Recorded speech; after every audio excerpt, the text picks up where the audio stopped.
Cumpliendo la gran comisión de nuestro Señor Jesucristo de, por tanto, ir y hacer discípulos a todas las naciones, enseñándoles que guarden todas las cosas que os he mandado. Hemos preparado una serie de 3 estudios en el que estaremos abordando el tema del cumplimiento de la profecía mesiánica en la persona del Señor Jesucristo. Y mi único deseo es que usted pueda observar cómo en la persona de Cristo se cumple exactamente y a cabalidad lo que antes Moisés, los salmos y los profetas dijeron acerca de él. Vamos a orar antes de comenzar en esta noche con esta exposición de la palabra de Dios. Señor, en esta noche te damos gracias por permitirnos a través de estos medios estar reunidos y tener disposición en el corazón y prestar atención a tu voz. Nuestro deseo es que podamos claramente escuchar lo que tienes que decirnos. Y así como abriste los ojos de aquellas personas que confiaron en ti, en el tiempo en que en tu ministerio terrenal, Señor, estuviste en la tierra, acompañándoles y enseñándoles todas las escrituras y lo que decían acerca de ti, que puedas hablar esta noche a nuestros corazones de la misma forma y que también nuestro entendimiento sea abierto a la luz de tu palabra, Dios. Oramos en el nombre de Cristo Jesús. Amén.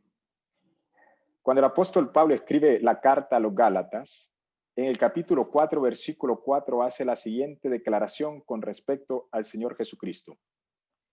Pero cuando vino el cumplimiento del tiempo, Dios envió a su Hijo, nacido de mujer y nacido bajo la ley, para que redimiese a los que estábamos bajo la ley, a fin de que recibiésemos la adopción de hijos. En el tiempo de Dios, cuando las condiciones exactas estaban dadas, religiosas, cultural y políticamente, se cumplió este punto del plan perfecto. Jesús vino al mundo. A través del Testamento, nosotros encontramos a los apóstoles apeladores de la resurrección. Vana es nuestra predicación y vana es nuestra fe.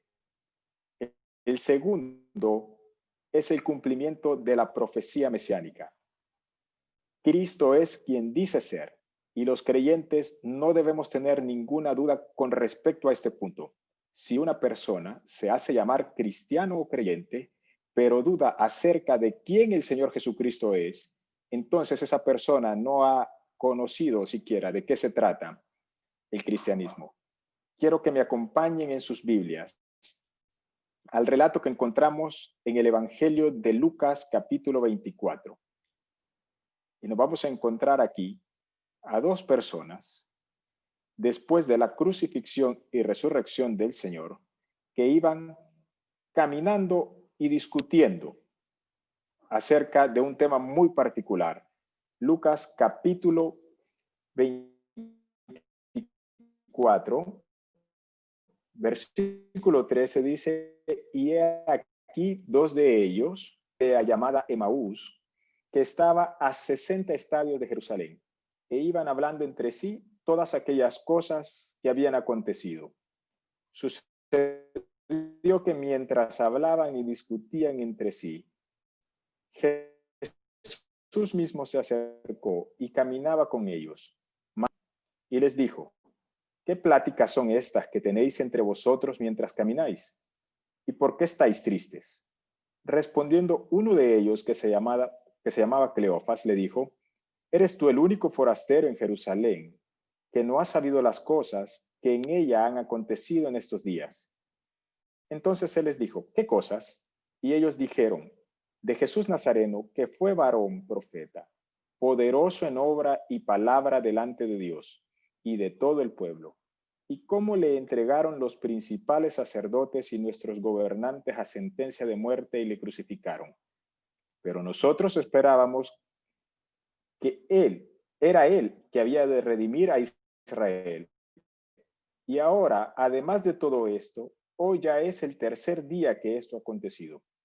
Aunque también nos han asombrado unas mujeres de entre nosotros, las que antes del día fueron al sepulcro, y como no hallaron su cuerpo, vinieron diciendo que también habían visión de ángel. Y fueron algunos de los nuestros al sepulcro, y hallaron así como las mujeres habían dicho, pero a él no le vieron. Entonces él les dijo: oh insensatos y tardos de corazón para creer todo lo que los profetas han dicho. ¿No era necesario que el Cristo padeciera estas cosas y que entrara en su gloria? Y comenzando desde Moisés y siguiendo por todos los profetas, les declaraba en todas las escrituras lo que de él decían. Y si nosotros continuamos en ese capítulo y vamos más adelante en el mismo Evangelio de Lucas, en el versículo 44, encontramos al Señor Jesucristo reunido con sus discípulos y nuevamente Él les dice: estas son las palabras que os hablé, estando aún con vosotros, que era necesario que se cumpliese todo lo que está escrito de mí, en la ley de Moisés, en los profetas y en los salmos. Entonces les abrió el entendimiento para que comprendiesen las escrituras. Ese pasaje que acabamos de leer, de los hombres que caminaban hacia Emaús, es uno de los pasajes que más he disfrutado en la Escritura. Cómo el Señor Jesucristo se presenta delante de ellos, no pudiéndolo reconocer por tener el entendimiento entenebrecido en ese momento, preocupados de todo lo que habían visto, escuchado acerca de él en su ministerio, mas ahora pensaron que iba a ser el Mesías. Sin embargo, estaban dudando. Y fue hasta que él expuso toda la escritura y les enseñó, desde el comienzo de la Biblia hasta el final, que todo se trataba de él, que sus ojos fueron abiertos. Las huellas de Jesucristo están presentes desde que abrimos la Biblia. Comenzaron profecías en el Antiguo Testamento sobre la persona de Jesús que se han cumplido, y otras que siguen cumpliéndose a través de la historia hasta que Jesucristo lleve el reino de Dios a todo su esplendor. Los rabinos suelen referirse al Génesis como el libro de la creación. Y ahí vemos cómo debió haber sido en el principio todo. Y se encontraba aquello en un estado naciente, y aunque no se encuentra el concepto del Mesías plenamente desarrollado, desde ese momento se olfatean los inicios del plan de la salvación para la humanidad. Las primeras palabras de Dios en la Biblia son: sea la luz. Cuando nosotros vamos al relato de Génesis y leemos detenidamente el capítulo 1, observamos que no fue sino hasta el cuarto día que Dios creó las dos grandes lumbreras, el sol y la luna. En la tradición rabínica se preguntaban: si no fue hasta el cuarto día, ¿de quién es esta luz? Así que los sabios veían en ese versículo una alusión al Mesías y responden: tiene que ser la luz del Mesías, como está escrito en el Salmo 36:9. En tu luz veremos la luz. Si se considera el método asociativo judío en el estudio del Antiguo Testamento, se descubren alusiones mesiánicas en lugares donde nosotros los cristianos no lo hemos discernido. En referencia a Dios, nos dice Daniel en el capítulo 2:22, Él conoce lo que está en tinieblas y con Él mora la luz. Y si vamos a Isaías 42:6, se hace la pregunta: ¿no es llamado el siervo de Jehová luz de las naciones? Y en el capítulo 60, el profeta Isaías vuelve a preguntar: ¿no se hace referencia a la luz que resplandecerá? El apóstol Pablo usa esa interpretación de la tradición rabínica cuando escribe en 2 de Corintios 4:6, porque Dios, que mandó que de las tinieblas resplandeciese la luz, es el que resplandeció en nuestros corazones para iluminación del conocimiento de la gloria de Dios en la faz de Jesucristo.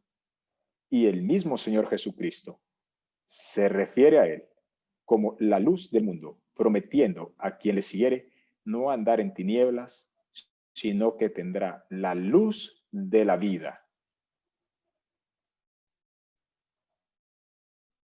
Quiero que me acompañen a Génesis capítulo 3, versículo 15, porque así como el Señor Jesucristo comenzó con sus discípulos y con estos dos hombres que caminaban a Emaús, desde la ley, luego los profetas y luego los salmos, nosotros estudiaremos cuáles son sus huellas desde el Antiguo Testamento. Génesis capítulo 3, versículo 15.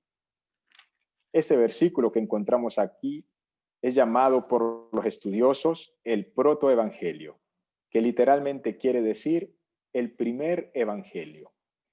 Aquí está la primera buena noticia para una humanidad caída y llega de las palabras iniciales de una maldición. Fíjense bien. Y pondré enemistad entre ti y la mujer, y entre tu simiente y la simiente suya. Esta te herirá en la cabeza y tú le herirás en el calcañar. Aunque es una maldición contra el tentador, a su vez esa sentencia es un rayo de luz para Eva y para la humanidad. Aquí había una promesa explícita de que su simiente golpearía la cabeza del mal. Y es posible que en el momento en que Eva escuchó ese juicio, no comprendiera todo lo que significaba la promesa divina implícita. Pero en aquel momento terrible, donde se rompía la relación que había tenido con el Dios Santo, estas palabras se volvieron la esperanza de Eva y la esperanza de la humanidad. Eva ahora sabía que tendría descendencia, que ciertamente moriría, sin embargo, no sería consignada a una condenación definitiva como sí lo sería la serpiente, y que en vez de esto la gracia y la misericordia de Dios aseguraría que la simiente de la mujer devolviese a todo lo creado su condición original. Cristo, nacido de mujer, nacido de una virgen, Dios en forma humana, literalmente cumplió esta promesa que la simiente de Eva heriría la cabeza de la serpiente. Qué hermoso saber. Desde aquel instante, el Señor Jesucristo en la Escritura, desde aquel momento cuando se rompió una relación de intimidad a causa del pecado del hombre, ver manifestada la gracia y la misericordia de Dios en esa promesa. Pero las promesas que encontramos acerca del Señor Jesucristo en los libros que escribe Moisés, es decir, en la ley, no solo se limita a ese versículo que acabamos de leer en el capítulo 3 del Génesis. También las promesas fueron hechas a los patriarcas. También las promesas fueron hechas a Abraham. Y en ellas encontramos esa referencia a Cristo. En Génesis capítulo 12, versículo 3. Dice el Señor: bendeciré a los que te bendijeren, y a los que te maldijeren maldeciré, y serán benditas en ti todas las familias de la tierra. La explicación exacta a lo que Dios estaba prometiendo a Abraham la da el apóstol Pablo en la carta a los Gálatas en el capítulo 3, versículo 8. Dice así: y la Escritura, previendo que Dios había de justificar por la fe a los gentiles, dio de antemano la buena nueva a Abraham, diciendo: en ti serán benditas todas las naciones. La buena nueva que Abraham recibió fue que Dios ofrecería su salvación a todas las naciones por medio de su descendiente. Génesis capítulo 17, versículo 15. Dice así la palabra de Dios: dijo también Dios a Abraham: a Sarai tu mujer no la llamarás Sarai, más Sara será su nombre. y la bendeciré y también te daré de ella hijo. Sí, la bendeciré y vendrá a ser madre de naciones, reyes de pueblos vendrán de ella. Génesis capítulo 18, versículo 18.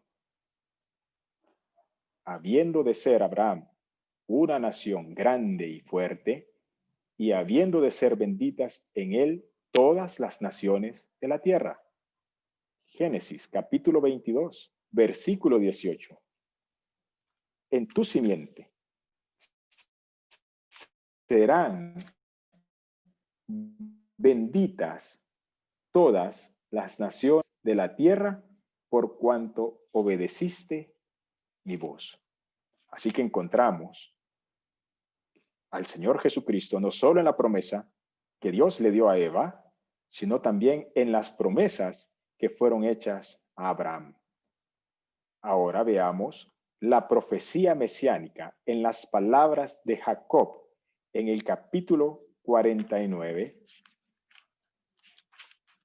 de ese libro de Génesis, en el versículo 8.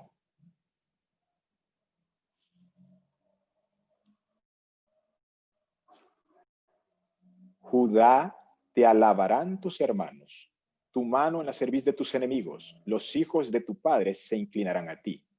Cachorro de león, Judá, de la presa subiste, hijo mío. Se encorvó, se echó como león, así como león viejo. ¿Quién lo despertará? No será quitado el cetro de Judá, ni el legislador de entre sus pies, hasta que venga Silo, y a él se congregarán los pueblos. A la línea de Judá pertenecía la preeminencia nacional y la condición regia.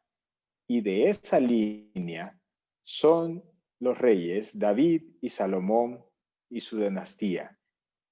Así como Silo, el criptograma para el Mesías, aquel a quien pertenece el cetro, llamado también el león de la tribu de Judá, como lo vemos en el Apocalipsis capítulo 5, es el Señor Jesucristo.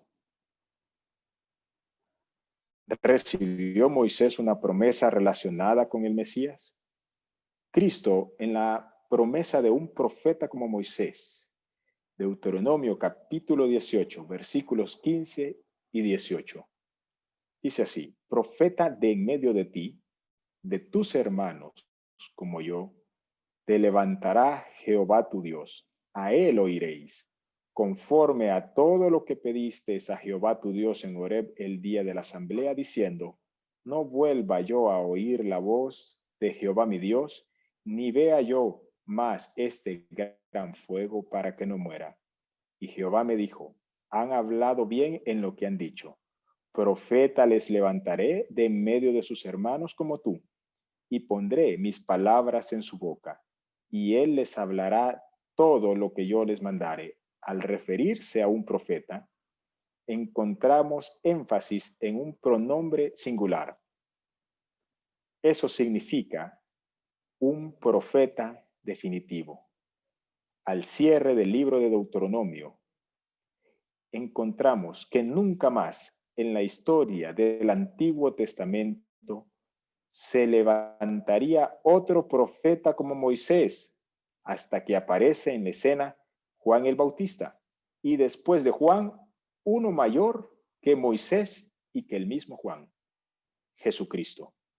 Mire lo que tiene que decir Hechos capítulo 3, versículos 22 y 23. Porque Moisés dijo a los padres: el Señor vuestro Dios os levantará profeta de entre vuestros hermanos como a mí. A él oiréis en todas las cosas que os hable.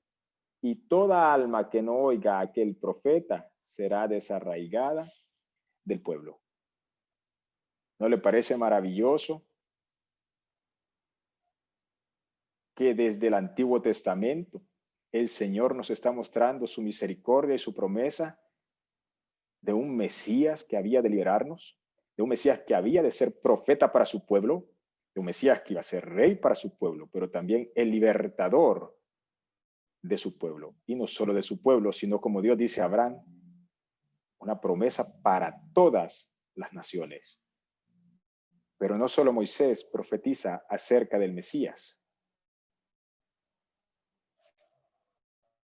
No está dentro del Pentateuco, pero es interesante la forma en que el profeta Natán, en tiempos del rey David, habla acerca de Cristo en el primer libro de las Crónicas, capítulo 17, versículos 11 y 15.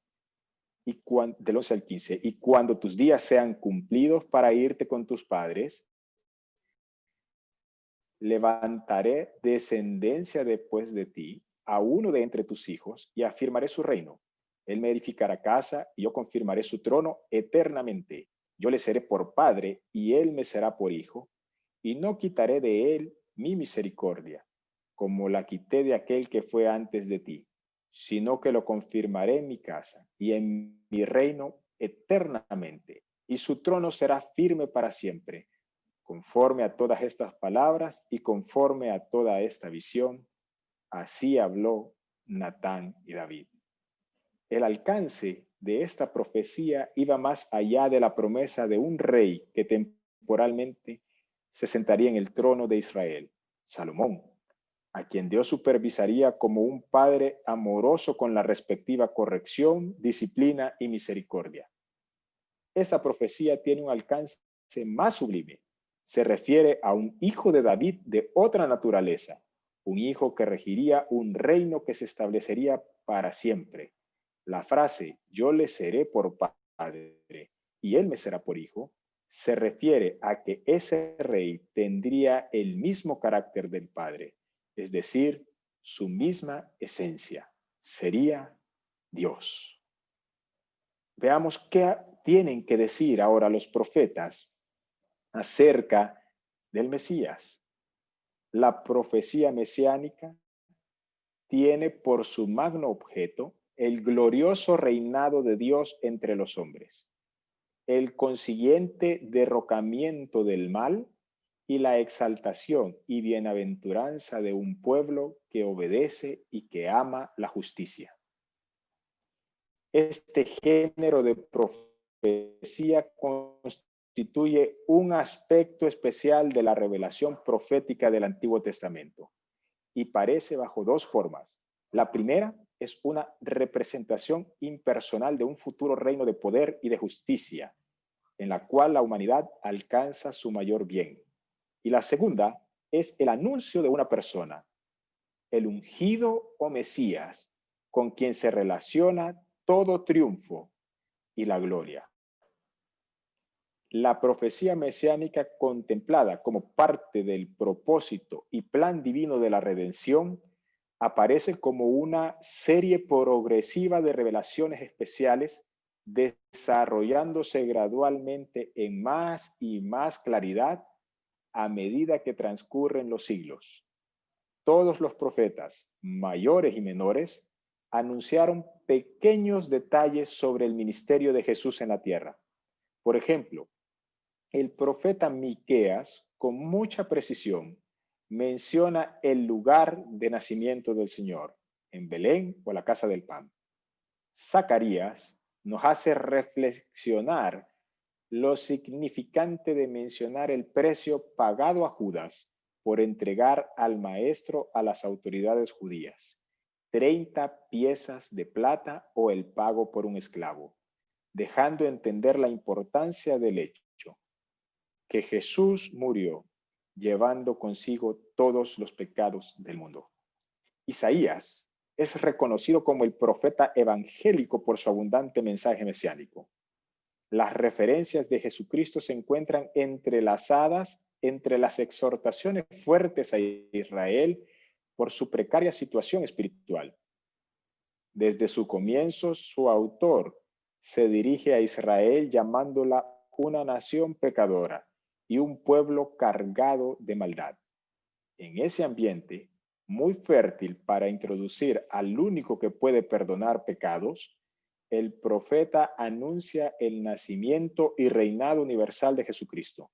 Su mayor contribución profética en cuanto al sufrimiento del siervo de Dios lo detalla en el capítulo 53 que estaremos estudiando el último día que presentaremos esta serie, que es un excelente tratado de toda la angustia del Hijo de Dios desde que los ángeles anunciaron su llegada a la tierra hasta que en la cruz dijo a su Padre, consumado es. Entregó su espíritu y luego resucitó con poder. La exactitud con que se cumplen las profecías en Jesús desbaratan el argumento de aquellos que han puesto en duda su identidad. Las profecías cumplidas confirman a Jesús como el Mesías, el Cristo, el Hijo de Dios. La profecía cumplida en Jesús no fue una coincidencia ni algo accidental, como muchos de los que objetan su identidad han pretendido argumentar. Hace unos años atrás, un escritor cristiano y presidente de los departamentos de matemáticas y astronomía en la Universidad de Pasadena, presentó un libro que se tituló La ciencia habla, en el que analizaba, entre otras cosas, las profecías bíblicas en relación con las estimaciones y cálculos de la probabilidad. Y decía en ese libro que tan solo 8 profecías del Antiguo Testamento se tuviesen que cumplir al mismo tiempo en una persona era prácticamente improbable. Y el número que él daba era 1 por 10 elevado a la 17. Si usted quiere saber cuánto es ese número, escriba el número 1 y escriba luego 17 ceros.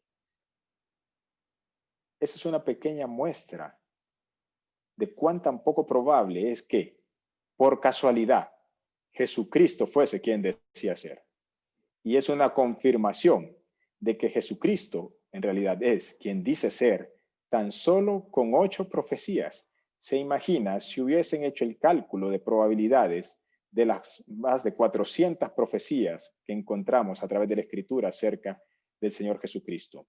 Yo voy a mostrarle en este momento algunas de esas profecías que se comienzan a cumplir desde su nacimiento, durante su ministerio y en el momento de su muerte.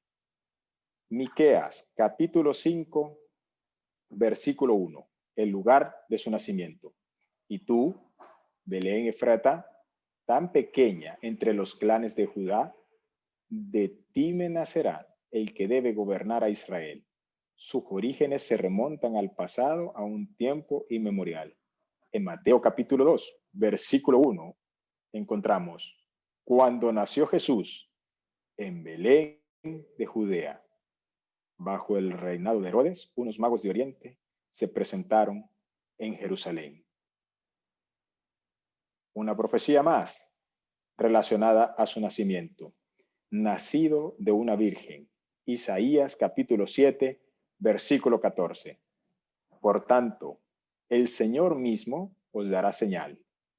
He aquí que la virgen concebirá y dará a luz un hijo, y llevará por nombre Emmanuel. Mateo capítulo 1, versículo 18.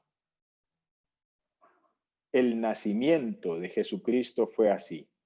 Estando desposada María, su madre, con José, antes que se juntasen, se halló que había concebido del Espíritu Santo. Su nacimiento virginal.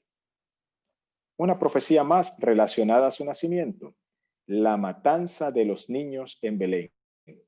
Jeremías capítulo 31, versículo 15. Así habla el Señor. Escuchen, en Ramá se oyen lamentos, llantos de amargura. Es Raquel que llora a sus hijos. Ella no quiere ser consolada porque ya no existen. Mateo capítulo 2, versículo 16. Herodes, entonces, cuando se vio burlado por los magos, se enojó mucho y mandó a matar a todos los niños menores de 2 años que había en Belén y en todos sus alrededores, conforme al tiempo que había inquirido de los magos. La huida de Egipto. Oseas capítulo 11, versículo 1. Cuando Israel era muchacho, yo lo amé, y de Egipto llamé a mi hijo. Mateo capítulo 2, versículo 14. José se levantó, tomó de noche al niño. El precursor de Cristo, Malaquías capítulo 3, versículo 1. Su entrada en Jerusalén, montado sobre un burro, Zacarías capítulo 9, versículo 9. El precio de la traición de Judas, Zacarías capítulo 11, versículo 13. Su silencio durante el juicio, Isaías capítulo 53, versículo 7. Y el Cristo crucificado, Zacarías capítulo 12, versículo 10. Esa solo es una pequeña muestra de las profecías que encontramos en el Antiguo Testamento, cumpliéndose en la persona de Jesucristo. Es imposible pensar que el cumplimiento de la profecía en Cristo sea una casualidad. Jesucristo es en realidad el Hijo de Dios, el Mesías. Hemos visto entonces cómo la profecía bíblica la encontramos en Génesis, y además en los demás libros que escribe Moisés en el Pentateuco, como lo encontramos en los libros de los profetas. Y ahora veamos qué tienen que decir los salmos acerca del Señor Jesucristo. En los salmos encontramos cómo se destaca la figura del rey y el reino. Hay varios salmos que tratan de la persona y obra de Cristo y lo llamamos los salmos mesiánicos. Estos salmos contienen por lo menos una referencia directa a él y su explicación o aplicación la encontramos en el Nuevo Testamento. A veces, todo un salmo es aplicable a Cristo. Por ejemplo, el Salmo 22. Dios mío, ¿por qué me has desamparado? ¿Por qué estás tan lejos de mi salvación y de las palabras de mi clamor? En el Nuevo Testamento encontramos a Jesús citando este mismo salmo antes de entrar, y lo podemos leer en Mateo capítulo 27, versículo 42. Elí, Elí, lama sabactani, esto es, Dios mío, ¿por qué me has desamparado? Otras veces, solo un párrafo del Salmo es aplicable a Cristo. Por ejemplo, el Salmo 40, en los versículos del 6 al 4. Sacrificio y ofrenda no te agrada. Has abierto mis oídos. Holocausto y expiación no has demandado. Entonces dije, he aquí vengo. En el rollo del libro está escrito de mí. El hacer tu voluntad, Dios mío, me ha agradado, y tu ley está en medio de mi corazón. He anunciado justicia en grande congregación. He aquí, no refrené mis labios, Jehová, tú lo sabes. No encubrí tu justicia dentro de mi corazón. He publicado tu fidelidad y tu salvación. No oculté tu misericordia y tu verdad en grande asamblea. Podemos entonces ver en ese Salmo 40 que esa aplicación de los versículos del 6 al 10 son aplicables a nuestro Señor Jesucristo. En algunos salmos también hay determinados versículos que son aplicables, por ejemplo, en el versículo 69, en el Salmo 69, perdón, los versículos 4, 9 y 21. El versículo 4 dice, se han aumentado más que los cabellos de mi cabeza los que me aborrecen sin causa. Se han hecho poderosos mis enemigos, los que me destruyen sin tener por qué. ¿Y he de pagar lo que no robé? El versículo 9, porque me consumió el celo de tu casa, y los denuestos de los que te vituperaban cayeron sobre mí. Versículo 21, me pusieron además hiel por comida, y en mi sed me dieron a beber vinagre. O quizás, en alguno de los salmos, solamente un versículo es aplicable a la persona de Cristo. Por ejemplo, en el Salmo 41, versículo 9. aunque el hombre de mi paz, en quien yo confiaba, el que de mi pan comía, alzó contra mí el calcañar. Resulta obvio que algunos salmos se ocupan de un todo con la persona, los pensamientos y el sentir de Cristo. Otros, en cambio, se refieren a la experiencia del salmista y luego incluyen una referencia al Mesías. Así que siempre debemos tener cuidado de distinguir entre la experiencia espiritual del escritor del Salmo y la referencia profética que hace a Cristo. Solamente hay 3 salmos mesiánicos en los que no encontramos una aplicación a Cristo durante su ministerio terrenal en el Nuevo Testamento. Y estos son el Salmo 24, que habla del Rey de Gloria, el Salmo 72, que esboza el reino milenario de Cristo, y el Salmo 89, que expone el pacto con David, que fue cumplido en el gran hijo de David, el Mesías. Estos 3 no se usan directamente en el Nuevo Testamento, pero sus referencias acerca de Cristo son obvias. Se pueden distinguir 16 salmos mesiánicos que en nuestras Biblias no están en orden cronológico en lo que refiere a la vida del Señor. Y voy a enumerárselos para que usted, en la tranquilidad de su casa, pueda leer cada uno de ellos y ver de qué se tratan.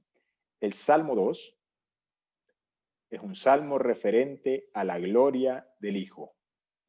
El Salmo 40 es un salmo que se refiere a la encarnación. El Salmo 91 es un salmo que habla acerca de la tentación. El Salmo 41 es el salmo que habla acerca de la traición. El Salmo 22, en este salmo nosotros encontramos la crucifixión. El Salmo 69, en él encontramos la ofrenda por la culpa. El Salmo 16 es un salmo que hace referencia a la resurrección. El Salmo 68, el Salmo 45 es el salmo que se refiere al rey y esposo. El Salmo 24 es un salmo que se refiere al Rey de Gloria. El Salmo 110 es el salmo que se refiere al sacerdote, rey y juez. El Salmo 8 es el salmo que se refiere al postrer. El Salmo 72 es el salmo que se refiere al reino milenario. El Salmo 89 es el salmo que se refiere al pacto con David. El Salmo 102 es el salmo que se refiere a quien no cambia. Y el Salmo 118 es el salmo que se refiere a la cabeza del ángulo. Todos ellos son referencias en los salmos de nuestro Señor Jesucristo. Qué maravilloso, queridos hermanos, tuvo que ser ese momento en que el Señor abría los ojos de aquellos 2 que iban camino a Emaús y de aquellos que se sentaron con él a comer. Y comenzando desde Moisés, los profetas y los salmos, el Señor les enseñaba las Escrituras. El Señor Jesucristo siempre apuntó a la ignorancia de las Escrituras de parte de los religiosos de su tiempo, no porque no las conociesen, sino porque habían fracasado en adquirir entendimiento sobre el camino verdadero a la vida eterna a través del Hijo de Dios. Querido hermano y amigo, usted debe de estar seguro que Jesús es la simiente de la mujer, que Él es el Cordero de la Pascua, nuestro sumo sacerdote, que Él es el pilar de la nube y la columna de fuego de noche que dio al pueblo de Israel, que es el profeta semejante a Moisés, que es el capitán de nuestra salvación, que es nuestro juez y legislador, que es nuestro pariente redentor, que es nuestro profeta de confianza, que es nuestro rey reinante, que Él es el reconstructor de los muros derribados, que Él es nuestro Mardoqueo, que es nuestro amoroso esposo, que es el redentor que siempre vive, que es nuestro pastor, que es nuestra sabiduría, que es nuestro príncipe de paz, que es el renuevo justo, nuestro profeta que llora, el hombre maravilloso de las cuatro caras, el cuarto hombre en el horno ardiente, que Él es el esposo fiel, que Él es el que bautiza con el Espíritu Santo y con fuego, que es el portador de nuestras cargas, que es poderoso para salvar, el gran misionero en tierra extranjera, el mensajero de pies hermosos, el vengador de los elegidos de Dios, el que clama hoy, aviva tu obra en medio de los años. Jesucristo es nuestro Salvador, el restaurador del patrimonio de Dios. Él es la fuente abierta en la casa de David. Él es el sol de justicia que se levanta con sanidad en sus alas. Cristo es el tema principal de las Escrituras. Recuerden lo que Felipe le dijo a Natanael en el Evangelio de Juan, capítulo 1, versículo 45. Hemos hallado a aquel de quien escribió Moisés en la ley, así como los profetas, a Jesús, el hijo de José de Nazaret. Jesús es el cumplimiento de las Escrituras. Acompáñeme en oración. Te damos gracias, Dios, por tu Hijo Jesucristo. Te damos gracias porque la Escritura da testimonio de ti desde el comienzo. Te damos gracias, Señor, porque en ella encontramos salvación, porque en ella encontramos la luz que necesitamos, porque en ella encontramos esperanza. Esperanza que nos permite mantenernos firmes en medio de un mundo que tambalea. Señor, que siempre acudamos a tu palabra, que da testimonio de ti, para que nuestros ojos permanezcan abiertos y nuestra mirada permanezca puesta en los cielos y en nuestro corazón el ardiente deseo de un día poderte conocer a plenitud en tu preciosa majestad y verte tal como tú eres. Te damos las gracias, Señor, porque eres fiel y bueno y tu misericordia es para siempre. Oramos en el nombre de Jesús. Amén y amén. Queridos hermanos, quiero invitarlos porque el próximo viernes vamos a estar estudiando un hermoso salmo que nos muestra a nuestro Redentor, a nuestro Mesías, el Salmo 110. Un salmo breve pero extraordinario. Como decía Agustín Dipón, un salmo parco en palabras, pero grandioso en pensamiento. El salmo del Antiguo Testamento que más se cita en el Nuevo Testamento. Y el próximo domingo, en nuestra reunión general, estaremos estudiando una hermosa profecía, Isaías capítulo 53. Así que les queda la invitación, prepare sus corazones y tenga disposición de ese día a abrir sus oídos al mensaje de la palabra de Dios. Buenas noches.